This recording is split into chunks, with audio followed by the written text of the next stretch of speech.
fine.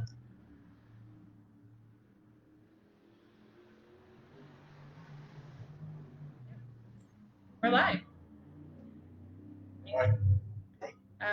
Let's wait and see if anybody. I think this should pop up there. We've got some viewers.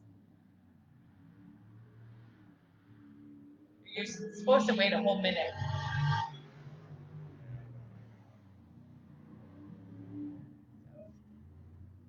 Oh, there we go. All right. Welcome to Beaver Dam Raceway. Coming to you live today, actually out of the scoring tower, doing a season recap. We finished up the final event of the 2020 season last night, running IRA, Wisconsin Wingless, and the Legends that put a cap on the 20 season. Uh, here, Sixth annual Scott Sullivan Memorial Race. yes, good event. If you're a little running, car running in the background, that is someone that is doing a private test session.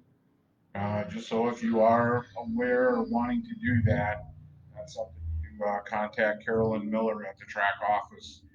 She's in charge of those kinds of events. And those opportunities are available.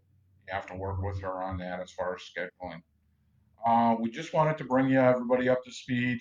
Uh, 20 season, obviously, COVID Yes. made it challenging, and that's being an understatement. When we started in spring, we were looking at this, wondering if we were going to get to race at all. We actually did get to race a lot. A lot of things we had to do to accommodate the season, but it was a great season. A lot of competition. We wanted to do a quick rundown, the top 10 at each division, um, and then talk about some things coming in the off season. First thing we'll do is a rundown. I'm going to grab the Sport Mods. Sport Mods top 10 in the Sport Mods. In 10th, we had the 54L, Justin Lewick. The ninth was the 29X, Jay Skalma. Kind of a breakout year for Jay. Really came into his own. Eighth, one of our rookies, Kevin Schultz, um, in the K7 machine. Seventh, another rookie who really impressed a lot of people. The 30 car, Jacob Berkovich. Jacob, one of those drivers that graduated out of the karting program, moved away and came back and is really coming into his own. Sixth, the K1 past track champion, Elijah Koenig, another driver, outstanding. And truthfully, he had some weeks off where he was racing other events, but Elijah Koenig, another karting graduate. Fifth, another young man who really came into his own with the sport mod, the 12T, Tim Troon. Who actually told me last year, I'm not getting back in the car next year. I'm done. And he had quite a successful 20 season. Fourth, an unexpected regular here, and I think it's the best year he's run. The 7B or B7, Evan Beatty. Great year for him. Third, Nick Schultz. Nick had a lot of troubles through the year. That's probably being an understatement, but really kind of put it together toward the end of the year. Second, just a scant 3 points out, and boy, those guys would have cried to have run that last race. Mother Nature just kind of kicked our butt on that deal. But second in the 32 car, Skylar Woods, and your champion in 16J, Jeff Yakey. Great to see the sport mods kind of coming into their own. We were one of the first tracks that started with sport mods, so it was nice to see that division really coming around. Kris, you want to do the rundown on the street stocks? Sure. Let's see. In 10th, we have the 49C of Craig Leppel. Ninth was the rookie and first or only female in the group was 23M Natalie Meck. Then eighth was 21P Chris Proust. I know, I think he had some engine problems. Yes. He probably would have been further up there. He was doing really well this year. Seventh is 48F, Roger Frank. Then we had R3, Jacob Renz. Um, then fifth is Jeremy Hallmeyer, 76H. 11T, Scott Teat is the fourth place. Then Mike Held of the 77H was in third. Russ Davison, 25D, was in second. And that was close points race with that top three. Russ's struggle was either win or break, and it's That's just it. unfortunate. Yeah. He had so many good runs this year, but then he also had so many nights where he just, bottom line, they just sucked. And I know it was unfortunate for Russ, um, but overall, the good runs, he looked outstanding. When he was on, he was great. Yep. And the champion for that division, 75F, James Fletcher. And that's second generation champion, almost 30 years to the day. Oh, wow. That his dad won a championship. So cool, and congratulations to the Fletcher race team. Yeah. Legends, legends. The legend car counts at Beaver Dam Raceway have just been outstanding. And the Legends division has grown exponentially. We see so many young drivers coming into that. Um, you're and starting off in 10th, past track champion Ryan Meck. In ninth, I believe he's actually the president of the Wisconsin Dirt Legends. Dave Eberly, he runs the E5. In eighth place, I give a big shout out, uh, Keith Meyer, coming all the way from Iowa. Every week. Yeah, that 53 car, Keith, just outstanding job. And Keith is let's just say Keith is a seasoned veteran of legend racing, but great addition here. He's always smiling down in that pit area, so love having him here. Even when the storms went through and he had no power for I don't know how long, he would come up here and just be. And that's a testament to the legend guys that those guys from Iowa choose to make that tow up here to come and race with you, and that's outstanding. Seventh place, another graduate out of the karting program. He's a past karting champion, driver of the '01, Dominic Troyan. Sixth place, and a rookie.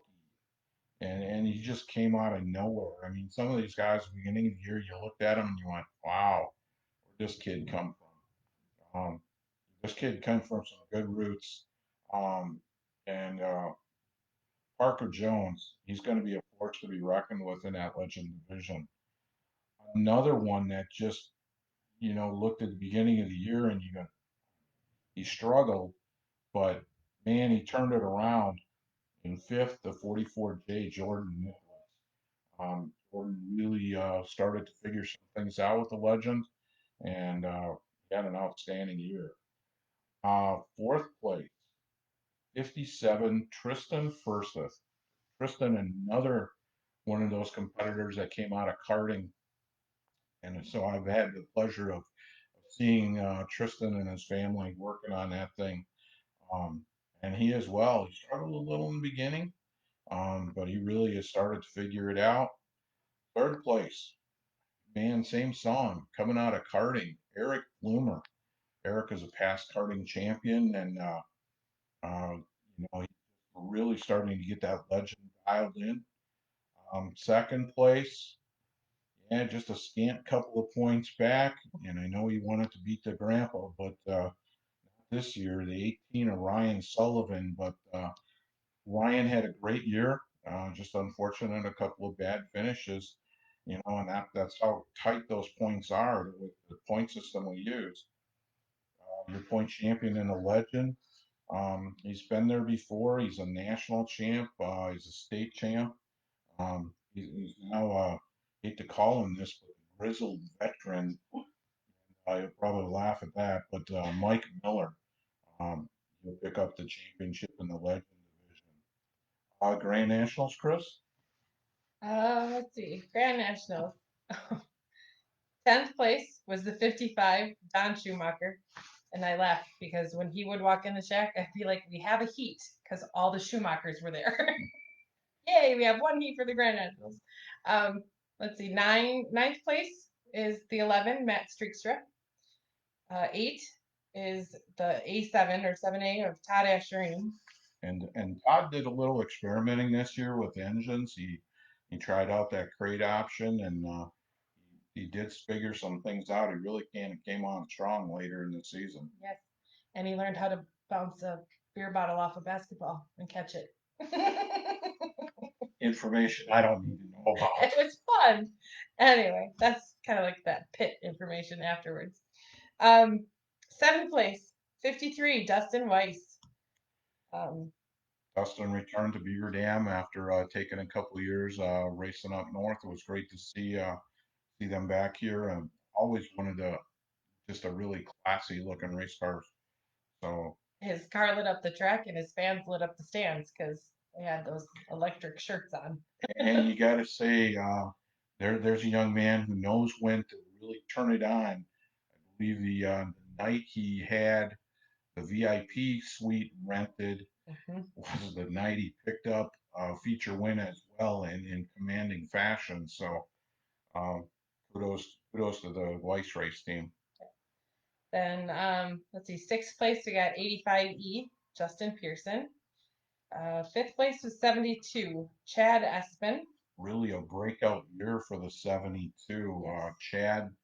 Chad's kind of flopped around here and there, and he's been running different places. This year he committed to Beaver Dam, and we're glad to see that, and picked up a feature win along the way as well.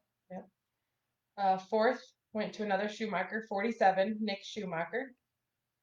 And then the top three, again, very close race there. The 2M, Tommy Moore, was in 3rd place.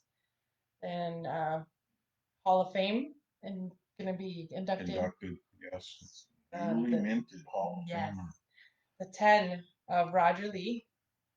And then the track champion for that one would be 38, Aaron Strabel. And not his first track championship. And Aaron faced a number of challenges, both on the racetrack and off. And really came through it well. And, all of those guys would have liked to do battle that last night and decided on the racetrack. But as I've told him, it's starting to circle, and you had a whole bunch of nights prior to that. And Nature, unfortunately, that she made the decision on what we had to do. So too many nights where she split it right around us and we got lucky. yeah, we got to think about those nights when we got it in and other places didn't. So yes. Modified. Modifieds 10th will go to the 62 Jeff Steenbergen. Jeff, the owner, proprietor, Ultimate Chassis. I know Jeff would kind of uses Beaver Dam as a test bed, for his stuff. And boy, at the end of the year, Jeff was outstanding. He really had some things dialed in on that hot rod. Ninth, a competitor who joined us. I want to say probably a third of the way through the year he picked up and started coming here. Kris Carlson in the 12C won some races. Definitely a good racer. Eighth, one of our regulars really kind of put things together this year in the 47, Ben Godlewski. Seventh, the 34, Dustin Smits. Dustin been kind of having an off some seasons where he takes nights off and that, but really committed to doing Beaver Dam this year. Yep. Running well.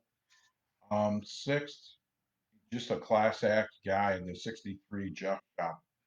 And just really come into his own in the modified. It seemed like when he first got started in the mods, Jeff struggled. But it is like this year he really started to the races. If you want to say they slowed down and he caught up to him, and he ran well. Fifth, another past track champion, the 15 car Donnie Scheffler. Fourth, what can you say? Yeah, there's a guy, he belongs in the Hall of Fame, and he also is. I always think of this guy as our first ever Hinkle Award winner. You Uh, did. Okay. Eddie LeMay Jr. Just a class act, and Ed, always a pleasure to see out at the track. Third, and the top three were close. They really were. Third, perennial, you know, someone who is always in the running for that track championship. He just bad nights seem to just bite him at the wrong time of year. But third goes to the '89 of Noah Shep. Second was last year's track champion in the '16, Dave Schoenberger. Dave of all the guys really wanted to see that last night get run, and then that last night we did run had the unfortunate of breaking on the last lap, and that probably cost him the points that he needed. But your 2020 track champion will go to the 19B, Jimmy Berkovich Jr. Jimmy, outstanding runs all year. He, however, was not without his struggle nights. He had them too. Mhm. It seems that this place is challenging for everybody. Um, but those will be a rundown of your top 10 in points out of each division. Um, all in all, put a recap on it. It was a great season. The off season, what does it bring? A lot with the COVID, we don't know.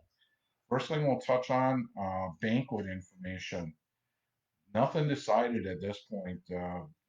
Banquet halls are all on restrictions that don't allow us to bring a group of the size that normally attends our banquets. So at this point, we don't have a banquet scheduled. We'll see what comes later. I know last year we had it scheduled for January. We'll have to see what happens in the coming months. Obviously, we want to honor all those folks as well as some of the special awards that the staff is working on. And this is just a reminder, have someone that is a worthy candidate you feel for a special award, feel free to reach out to Kris or myself or Carolyn Miller, and whether via email or phone. I'm not much of a Facebook guy, but Kris is wonderful at that. You can touch base with her, and she'll get the information, and we can get it into the queue as far as stuff to be reviewed. But banquet, just continue to monitor Facebook, the track's website. Probably the best two forms of communication at this point. Yep. We'll try and keep you updated. Mhm. Um, As soon as I know, they'll know. right, get it out there. Off-season meetings. Typically, we like to get together with our drivers, our divisions, talk about off-season stuff, whether or not what we have as far as rule changes, if any, and also procedural changes. I know I have a couple things on my list, things that I'd like to see us look at maybe changing. Um, with the COVID restrictions, though, I don't know if we're going to be allowed to gather in person. I know Kris and I were talking about possibly doing those virtually with the input and feedback from drivers and crew chiefs. Um, so we'll keep you updated. Yep. Again, watch our social media stuff as well as our website. We'll try and get those times posted. I just at this point in the near future, and I'd like to schedule those. I know we've got a couple of specials coming up relatively quickly, so if we can start working on a rule book and getting it processed and done, the goal always is to have that done early December, so we can get that thing ready for you, so you can go build your race cars with knowing things aren't going to change. On that note, Unifying Grand Nationals, Unified Street Stocks, we are definitely supporting members of that group. That group of track officials will be gathering again to see what, if any, changes need to be made. And we will work within that. And then the goal is to obviously keep those visions unified to give you, the racers, more opportunities to race both here and other places. So I think that's a plus. Um, Beyond that, 20 laps with Kris. I believe your goal is to continue to have that through the off season. Yes, it might not be every week. The next couple are going to be with we're going to get the champions that we haven't had on yet. So I'm going to see about maybe, I think I told James Fletcher, might be Wednesday, I think. Yeah, to that note, I believe we're going to switch it to Wednesdays as opposed to Yeah, Thursdays. It works out scheduling wise, yeah. so Um, it works out. So just plan on if you're a fan of those, plan on watching those on Wednesdays now. yeah. But even at that, you are archiving them, Yes, I am putting them, they're on the webpage. so they can It's go back. under 20 laps with Kris and Jerry. You can always go back and check them out. I don't think I got the last one posted, but I will get that posted, the one we had with Justin. So let's see. James this week, then I have to get with Berkovich. I think is going to be the next one, but he's got some internet issues. He might not be able to do it unless we figure something out with him. Then what's the other one? Oh, Mike Mueller. We'll go to Mike Mueller's shop probably and do one with him Probably him and and Ryan. Ryan. They can we can watch them arm wrestle Yeah, on that as I'm well. sure that Ryan will do most of the talking, but because he usually does. Um, but yeah, after that, then I just might reach out to different people that we didn't get to talk to throughout the season. If you're interested in doing it, hit me up either on the Facebook page for Beaver Dam or my page. Either one works. So we'll schedule a time. We're just trying to keep racing in the forefront. As you know, as so many things are not allowed to continue, we got to look at this as a plus. Is we've been able to enjoy a great summer of racing. When you think about it and think about the sports that weren't allowed to really get off the ground, weren't allowed to put fans in the stands, weren't allowed to interact. Um, Kudos to the racetrack owner promoters for sticking their neck out and saying, hey, it's not, we're not going to do this. It's how are we going to make this work? But also kudos to all not only the racers, but the race teams, the crews, and also the race fans. Because without the fans, unfortunately, we all got to look at this and be smart. This is a business, and the business model needs fans in the stands. We're not, Major League Baseball or football where we can survive um, financially without making this thing work because you, the racers, want to get a little jingle in your pocket at the end of the day. It costs you money to put those hot rods together and fuel and tires and whatnot. But kudos to the fans Yeah. for supporting it. Boy, without the fans, it doesn't go. But I also got to say, um, uh, every one of the race teams and crews awesome job. Through the difficult circumstances. I know how much time and effort you put into making that stuff work.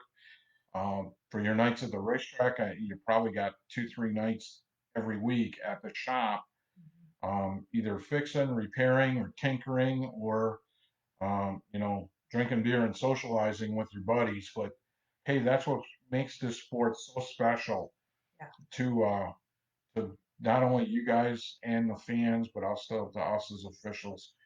Definitely respect that. So we look forward to getting back with you. Yep.